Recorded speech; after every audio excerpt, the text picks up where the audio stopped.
guys, kali ini saya akan merangkum film yang akan mengajak kita bernostalgia dengan ratu horor Indonesia. Apalagi kalau bukan berjudul Susana Bernafas Dalam Kubur 2018. Tanpa basa-basi lagi, monggo disimak ceritanya. Namun sebelum lanjut, jangan lupa ditekan dulu like, comment, subscribe, serta share video ini sebanyak-banyaknya ya. Oke.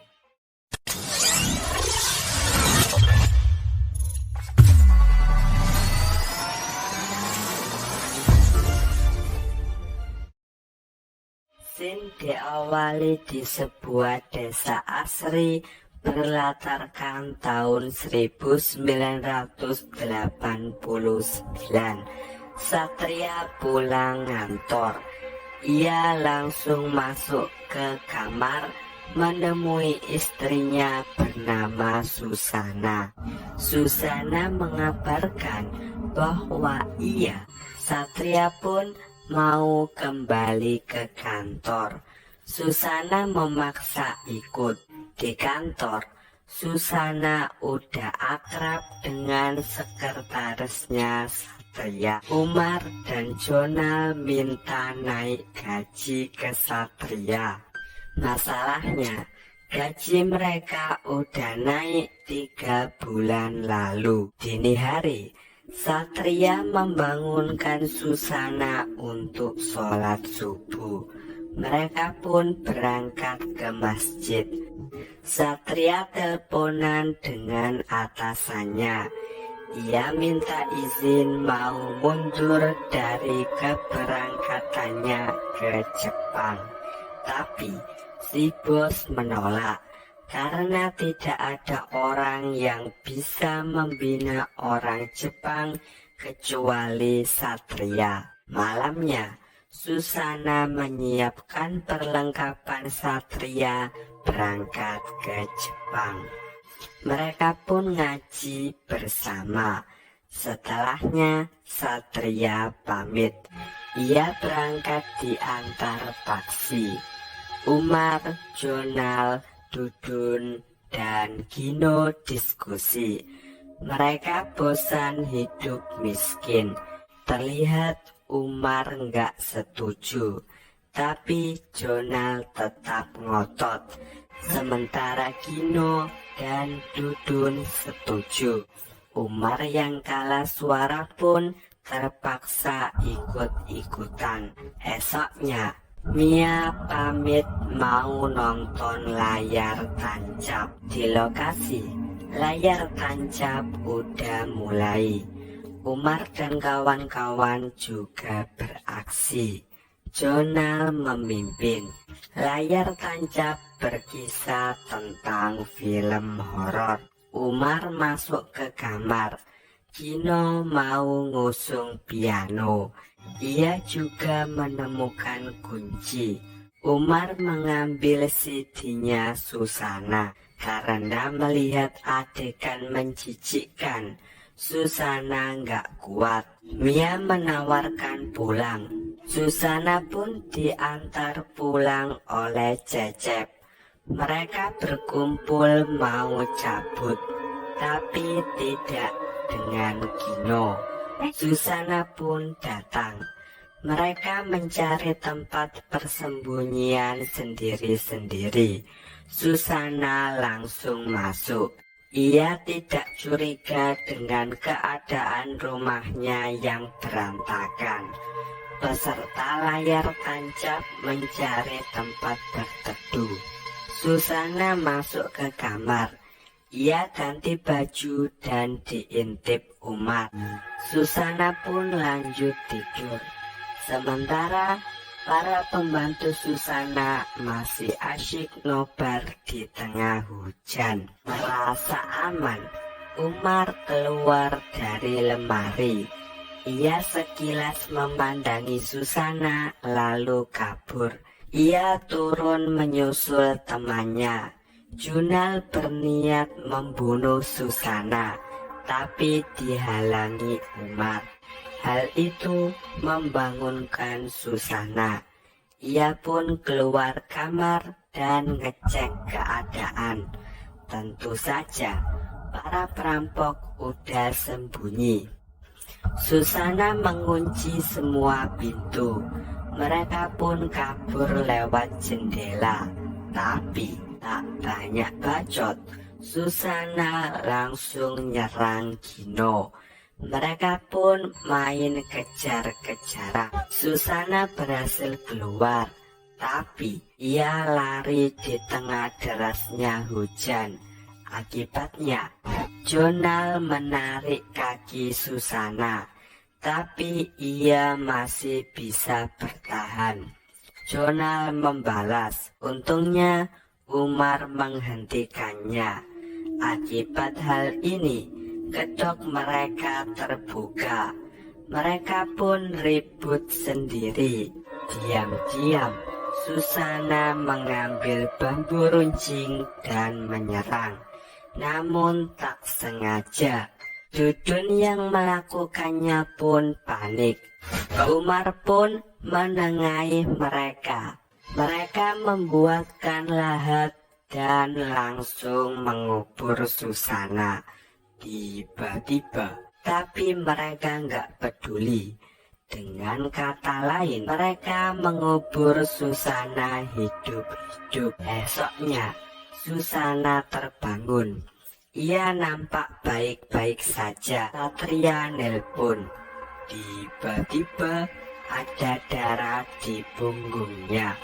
Ternyata Mia mendengar kepanikan Susana. Mia, Thohir, dan Rojali nobar film Sundel Bolong. Tiba-tiba Susana udah ada di belakang. Di asrama pekerja, Dudun tidur. Ia dihantui rasa bersalah karena membunuh Susana. Namun itu hanya mimpi. Kedua kalinya, ia mendengar suara gemericik.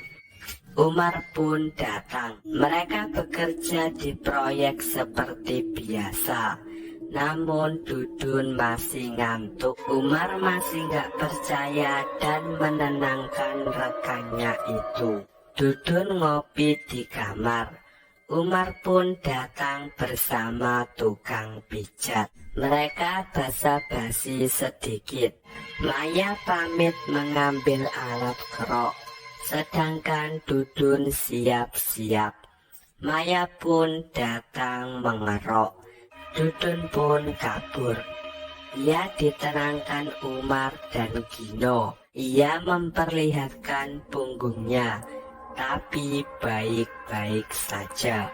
Mengabarkan orang kampung melihat Sundel Bolong yang mirip Susana. Ia asyik ngobrol dengan Mia, hingga nggak peduli dengan Rojali yang keselak pentol. Sedangkan Susana hanya mendengarkannya. Dudun mengantuk di kamar. Ia berusaha tidak tidur. Ia pun mendengar panggilan. Ia mencari suara itu. Ia keluar asrama dengan membuka sendiri gerbangnya. Ia menuju ruang produksi. Disinilah Susana muncul. Ia memakan bunga melati dan langsung mengeksekusi Dudun. Ia mengambil kepalanya. Umar, Jonal, dan Gino ke rumah dukun bernama Baturu. Beliau sekaligus Pak D-nya Gino.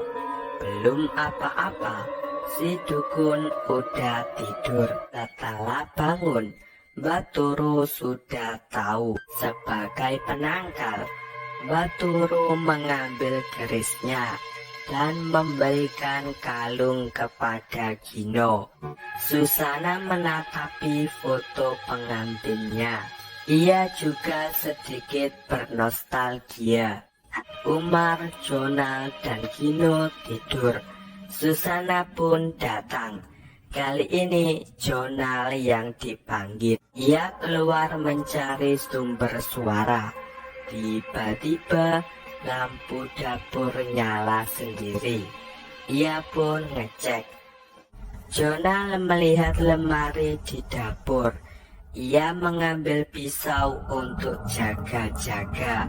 Setelah dibuka, semuanya gerak sendiri. Susana pun muncul. Jonal mengejarnya sampai ke kamar. Ia pun langsung nyerang. Ternyata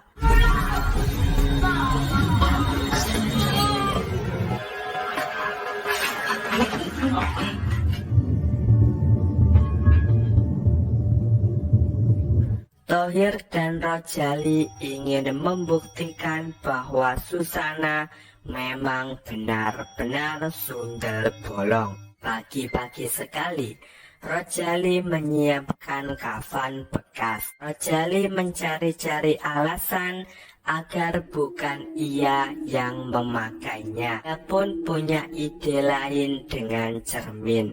Kali ini Mia yang bertindak.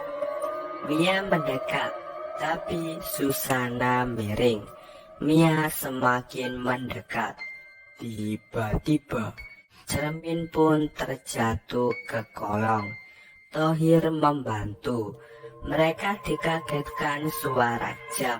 Tak sengaja, Rojali memakai kafannya. Ia pun memberikannya kepada Thohir. Esoknya, mereka membawa barang masing-masing dan pamit dengan alasan masing-masing. Rojali mau menjenguk ibunya. Ia mau berziarah ke makam ibunya. Taksi mengantarkan Satria pulang. Ia langsung masuk dan disambut Susana yang main piano. Mereka temu kangen sebentar dan masuk ke kamar. Paginya, Satria membangunkan Susana untuk sholat subuh. Tapi ia nggak mau. Satria pun ke masjid. Ia diajak bincang-bincang oleh warga. Mereka laporan bahwa Susana lama nggak kelihatan. Mereka pun menceritakan kejadian sebenarnya. Umar dan Jonal kembali ke Baturu. Jonal sampai memberikan semua uangnya. Satu-satunya cara memusnahkan sundel bolong adalah membakar rumahnya dan membunuh suaminya. Satria pulang. Ia langsung disambut Susana. Satria mengajak ngaji. Awalnya Susana menolak. Ia terpaksa ikut mengaji. Tak lama surat Yasin dibacakan. Susana bereaksi. Ia langsung kabur. Satria ngecek lokasi yang disebutkan Mr. X.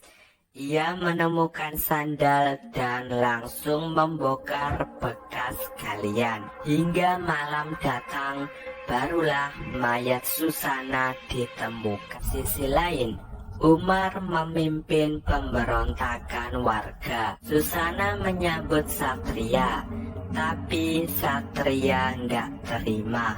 Mereka pun saling menangis di balik pintu. Anehnya, mayat Susana nggak dikuburkan dengan layak oleh Satria. Susana pun mendatanginya.